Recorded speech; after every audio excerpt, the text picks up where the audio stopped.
Hey, welcome. Hi, Lily. Hi, Bob. Hi, how you doing? Yeah, come on in. We got the whole team sitting here. Oh yeah, grab a seat wherever you'd like. Cool.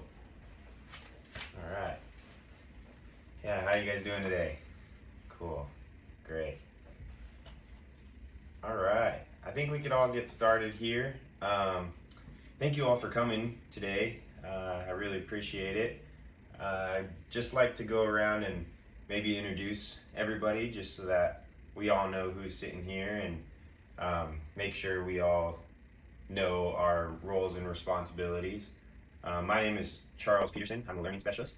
We got Katie S. right here. She's the speech and language pathologist. We got Marika S. over there. She's the reading specialist. We got Holly L. math specialist. Gus Hedberg. He's the principal. Then we of course have Lily Prang. She's Bo's mom. And we got Bob Prang. He's Bo's dad. We also have Aaron B. occupational therapist, and Gene W. the physical therapist. Hey, so before we get started here, I just wanted to go ahead and hand you these. These are your procedural safeguards, and within this packet is all your rights as a parent of a student with who is getting support through special education. And you know, it's a lot of information. There's a lot of reading, and you are more than welcome to do all of that reading. One of the things I like to point out within this packet is that you as a parent have a right to want to hold a meeting at any time of the year with any concerns you might have or any questions. With that being said, at any time, I want you to know you can come to us and you can ask us any question you would like if you're confused about something, or if you just have some random question about some process that you don't understand. Feel free to just call us up, call me up, call anybody at this team, at this table up, and we'll do our best to answer that question for you, but it's also in that packet. So feel free to take that with you, or you can leave it here as well.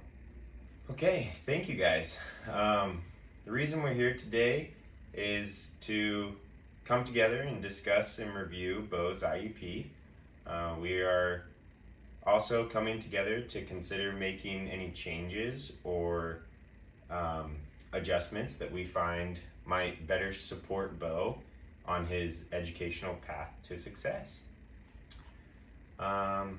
I do want to make sure that all parties are respected and heard, so if at all throughout the meeting, if you have any questions, feel free to just get my attention and I'll give you the floor.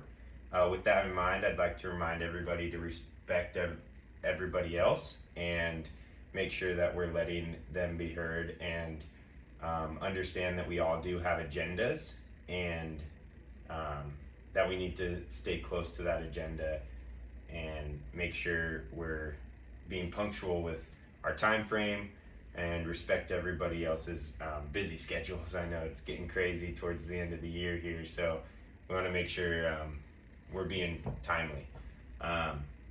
With that being said, I did speak to Katie S. and Gus ahead of time, and Katie offered to take notes for us. Thank you, Katie. And Gus offered to keep track of our agenda and time frame, so thank you, Gus. I think it's necessary now that we can jump on into Bo's present level of functional performance. I'm gonna slow down here for a second. So what we're about to jump into, Lily and Bob, is just how Ro is as a student, really. And we're just gonna talk about his successes and maybe some areas that we might find, the team might find that he needs some support. So, you know, I'd like to just talk about some of the things the team has told me and some of the things I've written about Bo in the IEP, which is Bo is a kindergarten student at Parkdale Elementary School. He is very active. He loves meeting new people, and he seems to have a lot of people at school who care about him and love him. He loves being around his peers and staff members. Bo recently has been playing at recess with one particular peer and is showing great skills in a playful peer relationship building, which is super great. Bo does a wonderful job communicating his needs and in ways that he knows how to. He says thank you, hello, goodbye almost every time it fits, which is great. He is interested in many objects and seems to focus on the little details, which is really cool and quite interesting. He likes to climb, jump, run, and overall be active, which is great at his age. He has many skills in being caring, kind, he's curious. Bo loves to laugh and play. Oh my gosh, that guy giggles all the time. And some of the things he likes to play with are balloons, chalks, balls, little objects. He likes to stick them in this pink tub we have in the classroom and then put them all out and then put them back in. Bo is a student who has the ability to positively impact the energy and experience when in a room full of people, which is fantastic as a kindergartner. The moment he walks into class, all of the kindergartners are like, Bo, Bo, like they all say hi. It's so great. Really heartwarming, which is nice. Okay, so the next part of the IEP is actually, it's kind of abrupt and kind of puts you on the spot here, Lily and Bob. So I just want you to know that I'm not forcing you to give me an answer right now, but I do want to give you the floor for a little bit. If you do have any input from home, any successes, any maybe areas of concern too. Like this is a portion of the IEP that if you want to share anything with the team, I'll enter it in here. Also, throughout this whole time we're meeting today, you can feel free to jump in and give me any information that just pops into your mind. I'm not telling you that you have to pull something out right now and this is the only time. So yeah, so how do you guys feel? Are things going great? You want to share any strengths? Yeah, no, definitely. We can wait. And like I said, anytime you just want to chime in, just go ahead and get my attention. That's perfectly fine by me. So, yeah, thank you. The next portion is the present level of academic achievement. So, Bo is excited to learn new things. I tell you what, when he is in the mood, he is stoked to be learning about numbers, letters. He likes to show off what he has learned, which is wonderful. He says things like, yay, I did it, when he is able to accomplish something, which tells us that he has pride in what he has accomplished, which is super great. You know, I love working with Bo, as you can tell, and so I can't say enough about him, honestly, but we will get into some areas of concern. I know that is something we have to talk about in order to help him improve, but right now I do just want to highlight that he is very proud of what he is able to accomplish, and I just really wanted to share that with you. So yeah, so we can jump into talking about math. So Bo is participating in Tier 3 math, and as you know, and as we've shared in previous meetings, he responds to penny charts, visual timers, choice activity to stay on task. During Tier 3, Ro is working on in a one-on-one setting, and this is in a quiet space. He can count along up to 12 with a familiar listener, so one-on-one with an adult that he normally works with. He's able to find and match numbers 1 through 10. When shown 3 items, like frogs for instance, and 4 numbers including the number 3, a staff member will ask, how many frogs do you see? And Bo is able to count and then say and point to the number 3, which is fantastic. This is a skill that we saw progress. And he's able to do this with items up to 8, 1 through 8. So yeah, it's super great news. And then as far as reading goes, Bo participates in Tier 3 reading as well. And the intervention teacher reported that Ro can match using letter cards, all uppercase and lowercase letters, in a one-on-one setting in the resource room. So Bo can connect some of them with the corresponding picture that the letters sound. For example, C, he can connect to cat. Bo is learning this skill through a variety of ways, including puzzles, songs, and games at school and at home. As you know, at home, right? It was difficult for him to say the W and F and the differences between N and M letters, the letter names.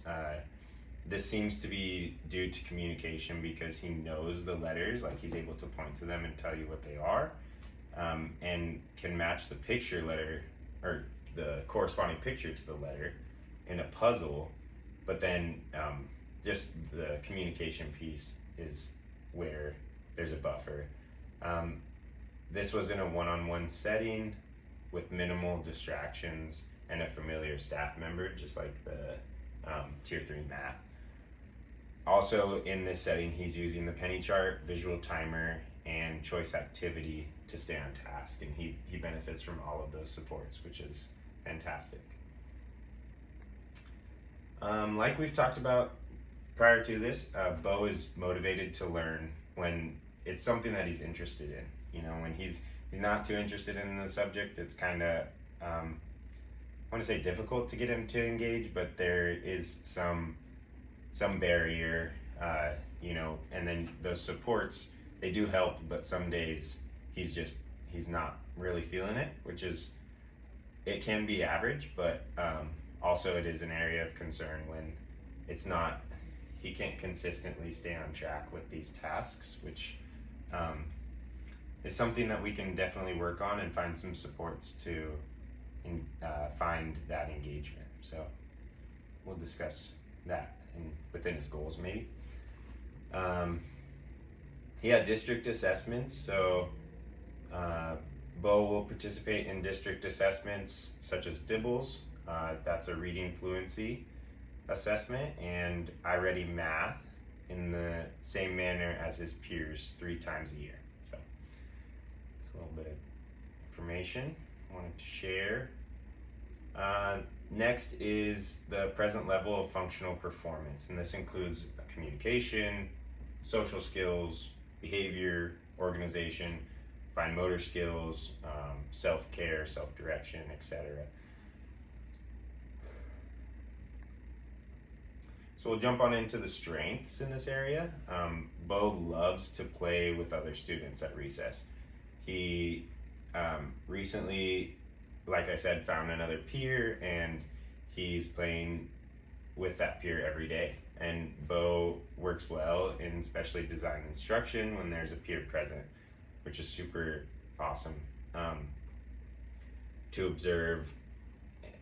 And when he's able to stay on task using those supports, he can say thank you, hello, goodbye, like I shared previously.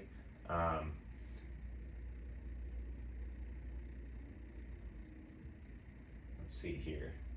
Sorry, I kind of lost track of where the information I was sharing.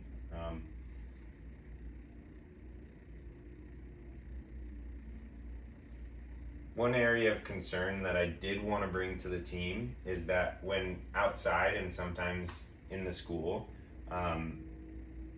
Bo can flee, I guess, in a way. He can kind of run away, and I don't know if this is necessarily to run away from the staff member or just to communicate that his body needs to move. We're trying to figure that out, and provide things like there's a little shopping cart we use, and he pushes that down the hall. Excuse me. We sometimes put heavy bean bags in that so that he gets a little bit more of that resistance, I guess, and can maybe fulfill that need of wanting to move. Um, he is still not he's not potty trained, and he's still in a diaper. That's what I was trying to say, and benefiting from that one-on-one assistance while being changed. Um, and as you guys have shared, you would like to discuss a toileting plan that would correlate with the toileting plan at home, which I think is fantastic, and the team agrees. So that's something that we definitely want to, at the end of this, set up a meeting to where we can discuss a toileting plan, if that's okay with you guys. Excuse me. Let's see here. At this time, I'd like to jump into some gross motor. Gene, if that's okay, if you would like to share with the team some of the things that you've observed. Would you mind sharing some of the communication skills that you've observed, and maybe some concerns as well? Thank you.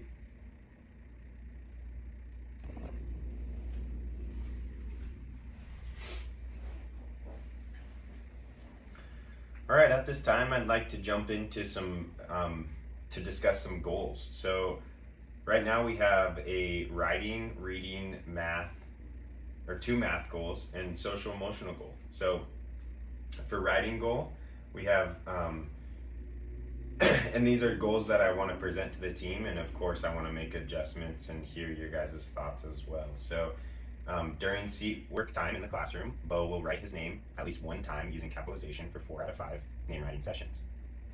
How do you guys feel about that? And then as far as reading goes, when given a list of simple rhyming words with visual support during small group work in the classroom, Bo will point and say the first sound of at least 5 words during 3 out of 5 reading sessions. How do you feel about that one as well? Okay, thank you for that feedback. When given, this is the first math goal that I want to present to the team. When given an addition or subtraction word problem and directed instructions within 10, Bo will calculate the sum or difference by creating a visual model for 3 out of 4 problems on 3 out of 4 progress monitoring assessments. How do you guys feel about that one? Okay, cool. Thanks for that feedback. And then by May 2023, given up to 5 high interest objects and a number line, Bo will correctly count the number of objects and will use a highlighter to trace the corresponding numeral, which the teacher will write after the student counts for each set of objects, scoring 3 out of 5 during 4 out of 5 counting activities. And this is the next math goal that I'd like to share with the team, and obviously I'd like to hear your guys' feedback. Cool, thank you, yeah, I appreciate that feedback, and yeah, I'll make those adjustments to that goal. Thank you, Holly, for sharing that information. And then by May 2023, given, I'm hoping for a social emotional learning goal. Given work at Bo's level with supports such as visuals or verbal prompts, Bo will engage in learning activities for 10 to 15 minutes for 3 out of 5 opportunities in the classroom setting. Yeah, so how do you guys feel about that one? Okay, cool. All right, so let's see here.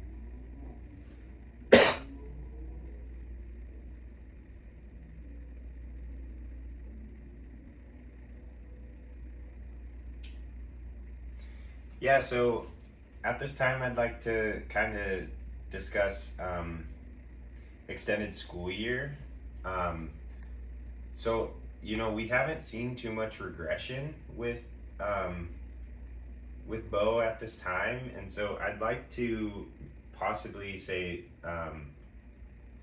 that the team kind of would like to see more data to conclude whether or not ESY is necessary. If that's okay with the team, we'll go ahead and check that and write as to why we feel that way. I feel like with these supports and with these new goals, it gives us a chance to find out if that regression is seen. Then we can go ahead and make the decision about extended school year. Does that make sense to everybody? And then Lily and Bob, did you have any questions on what extended school year might look like? Okay, cool. Yeah, thank you, Gus, for giving your feedback on what the extended school year might look like. I really appreciate you jumping in there. Thank you. Um, okay, well, that kind of concludes everything that we were going to talk about today.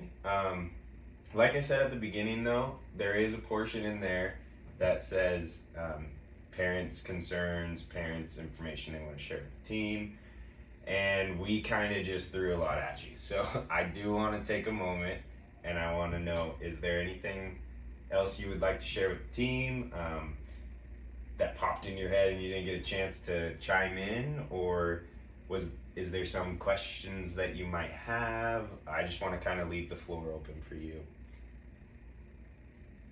Okay, thank you. All right, well, hey, thank you guys all for coming today.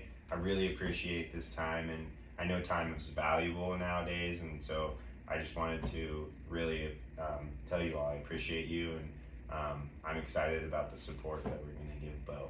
So, yeah,